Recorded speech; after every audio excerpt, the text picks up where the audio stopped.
बोलो विष्णु भगवान की जय। बोलो लक्ष्मी माता की जय। बोलो नारद मुनि की जय। बोलो गरुड़ बाबा की जय। बोलो क्षीर सागर की जय। बोलो शेषनाग की जय। हे प्रभु, मैं वैशाख महात्म के 17वें अध्याय का पठन शुरू कर रहा हूँ।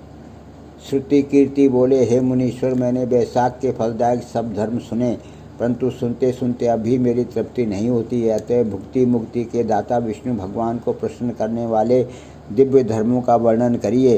राजा के इन वचनों को सुन अति प्रसन्न हो श्रुतदेव बोले, हे राजन, मैं पाप को नष्ट करने वाली ये कथा फिर कहता हूँ, तू चित्त लगाकर सुन।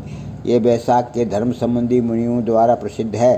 पंपा तीर पर एक शंख नाम का महायशस्वी ब्राह्मण सिंह के बृहस्पति में गोदावरी नदी के किनारे आया और भीमरथी के पार कंटक युक्त और पहाड़ी वन में गया, जहाँ न कोई मनुष्य था न जल ही था। ऐसे वैशाख के ताप से कठिन मध्याह्न के समय वह ब्राह्मण वृक्ष की छाया में बैठ गया।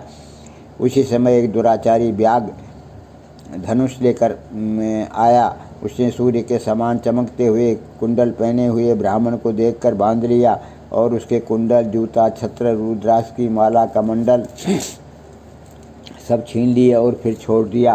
तब वह ब्राह्मण उस कष्ट से छुटकर नंगे पग धूप से जलती हुई रेती में चलने लगा, जहाँ पीने का जल तक नहीं था। पांव जलने से बहुत व्याकुल हो बैठकर हाय हाय करने लगा, जिसको सुनकर वह व्याघ्र शीघ्र ही उसके पास गया और मुनि को दुखी व्याकुल देख उसके हृदय में दया उत्पन्न हुई और सोचने लगा कि उसके नए जूते तो मैंने ले ही लिए हैं। अतः उसने उस ब्राह्मण को, जिसके पांव धूप से जल रहे थे, अपनी पुरानी जूती दे दी। उन जूतों को लेकर ब्राह्मण अत्यंत सुखी हो व्याघ्र को आशीर्वाद देने लगा कि तू सुखी हो। तूने वैशाख में जो ये दान दिया है, इससे तेरे पुण्य उदय हो आए हैं, जिसके प्रभाव से विष्णु भगवान भी प्रसन्न हो जाते हैं। ऐसे वाक्य सुनकर व्याघ्र अत्यंत विस्मित हो ब्राह्मण से बोला, हे महाराज, मैंने आपको वस्तु लेकर पुरानी दी है, भला इसमें मेरा क्या पुण्य है? हे ब्राह्मण, वैशाख धर्म क्या है और हरि कौन है, ये आप मुझसे कहिए। व्याघ्र के ऐसे वचन सुनकर शंख प्रसन्न हुए और वैशाख की प्रशंसा करने लगे कि सब धर्मों का फल तो जन्मांतर से मिलता है, परंतु वैशाख में इस पापाचारी दुर्बुद्धि दुरात्मा व्याघ्र ने पात्र दान किया। इसके फल से तत्काल सद्बुद्धि हो गई। संपूर्ण दान, तप, बड़े बड़े यज्ञ और तीर्थ यात्रा करने से विष्णु भगवान प्रसन्न नहीं होते हैं, परंतु वैशाख सूक्त धर्म करने से प्रसन्न होते हैं। इस माधव मास में जो कृत्य थोड़े से धन से सिद्ध होते हैं, वह बहुत खर्च करके अथवा दान या धर्म यज्ञों के करने से सिद्ध नहीं होते हैं। इस मास में तापनाश करने वाली पादुका तूने मुझको दी है, जिससे भगवान तेरे ऊपर प्रसन्न हो गए। अब तुझे कल्याण की प्राप्ति होगी। जब मुनीश्वर ऐसा कह रहे थे, उसी समय मृत्यु द्वारा प्रेरित बड़ा बली सिंह व्याध के वध के लिए अत्यंत क्रोध कर दौड़ता आया। बीच में देवयोग से देव कल्पित हाथी को देखकर पहले उसको मारने का महान उद्योग करने लगा। उस वन में उन दोनों सिंह और हाथियों का ऐसा संग्राम हुआ कि दोनों थककर गिर पड़े और दोनों एक दूसरे को देखते पड़े रहे। और इधर जो कथा मुनीश्वर ने व्याघ्र को सुनाई, देवयोग से उन दोनों ने ही भी वही कथा सुन ली, जिसके सुनने से इनके शरीर निर्मल हो गए और सब पापों से छूट तत्काल विष्णु पशु योनि त्याग कर स्वर्ग जाने को तैयार हुए। वे दोनों सिर झुका हाथ जोड़े खड़े रहे।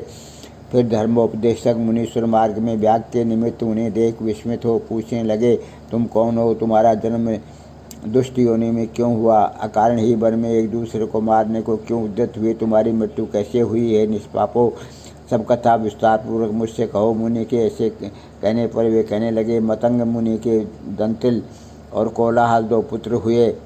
साप दोष से उनके ये नाम हुए। एक दिन हमसे हमारे पिता मतंग महर्षि ब्रह्मऋषि संपूर्ण धर्मों को के जानने वाले कहने लगे, हे पुत्रों, मधुसूदन भगवान के प्रिय मास में वैशाख सूक्त धर्मों को करो, जिससे संसार बंधन की निवृत्ति हो। परंतु दुर्बुद्धि से हमारी समझ में कुछ भी नहीं आया और पिता के वाक्य सुनकर मुझ दंतिल को अत्यंत क्रोध आया और कोलाहल मदोन्मत्त हो गया। तब धर्म की लालसा वाले हमारे पिता ने क्रोधित हो साप दिया, हे दंतिल, अपने क्रोध के कारण तू सिंह होगा और मदोन्मत्त कोलाहल हाथी होगा।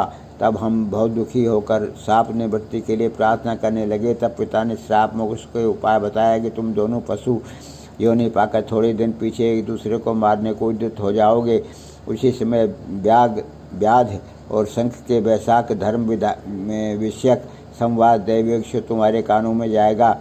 तब तत्क्षण तुम्हारी मुक्ति हो जाएगी और साप से छूट पूर्व रूप धारण कर मेरे पास निवास करोगे। पिता के हिसाब से हमको पुष्य योनि मिली और अब जो कुछ हुआ सो आपने देखा। दैवयोग से हम दोनों यहाँ चले आए और आपका दिव्य संवाद सुना। उसी के प्रभाव से तत्काल मुक्ति हो गई। ये कथा कहे दोनों ने मुनीश्वरों को नमस्कार कर मुझसे आज्ञा मांग अपने पिता के पास चले गए। सो सब कथा दयानिधि मुनि ने व्याध को सुनाई। देखो वैशाख का कैसा महात्म्य है। जब मुनि ने इस प्रकार कहा तब व्याध अपने शस्त्र फेंक कृपालु निष्प्रह प्रबल बुद्धि ऋषि से कहने लगा। बोलो